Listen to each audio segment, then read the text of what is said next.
প্রথমবারের মতো সফলভাবে কিডনি প্রতিস্থাপন করল আগরতলা জিবি হাসপাতাল। সোমবার জিবি হাসপাতালের পুরো টিম এবং মণিপুর ইম্ফলের সৃজা হাসপাতালের যৌথ প্রয়াসে সফল অস্ত্রোপচার করা হয়। এই উপলক্ষে বিকেলে এক সাংবাদিক সম্মেলন করে রাজ্যের মুখ্যমন্ত্রীকে ধন্যবাদ জানান জিবি হাসপাতাল কর্তৃপক্ষ। রাজ্যের মুখ্যমন্ত্রী একান্ত প্রয়াসে শেষ পর্যন্ত প্রথমবারের মতন সফলভাবে কিডনি ট্রান্সপ্লান্ট করা হলো আগরতলা জিবি হাসপাতালে। রামনগরের বাসিন্দা মুন্না সাহা সূত্রধরের 20 বছরের ছেলে শুভম সূত্রধর দীর্ঘদিন ধরে কিডনির জটিল সমস্যায় ভুগছিলেন।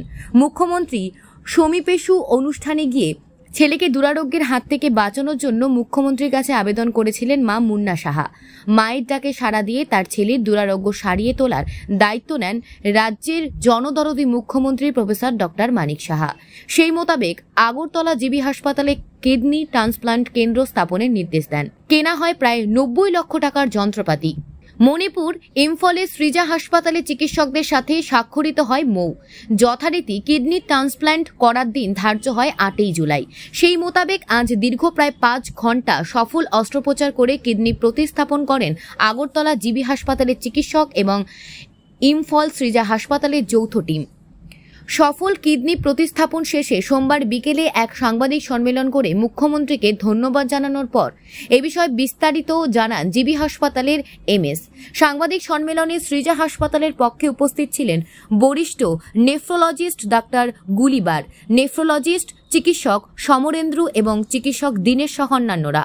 অন্যদিকে জিবি হাসপাতালের পক্ষে উপস্থিত ছিলেন ইউরোলজিস্ট চিকিৎসক বিজিত লোধ, চিকিৎসক মানুষ গোপ প্রমুখ।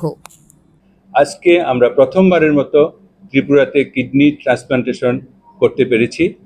একজন মা মুন্না সাহা সূত্রধর রামনগর ওয়ার্ড নাম্বার 15-র বাসিন্দা।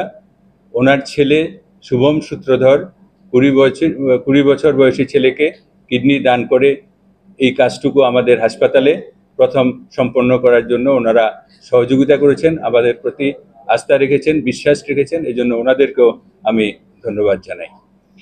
আমাদের যে প্রথম কিডনি ট্রান্সপ্লান্টেশন সেটা নর্থ ইস্ট জোনের সবচেয়ে অর্গান ট্রান্সপ্লান্টেশনে নামী হসপিটাল, যাদের রেকর্ড অনেক বেশি, সেই হসপিটাল সৃজা হসপিটালের সঙ্গে আমাদের একটা মেমোরান্ডাম অফ আন্ডারস্ট্যান্ডিং হয়েছিল কিছুদিন আগে।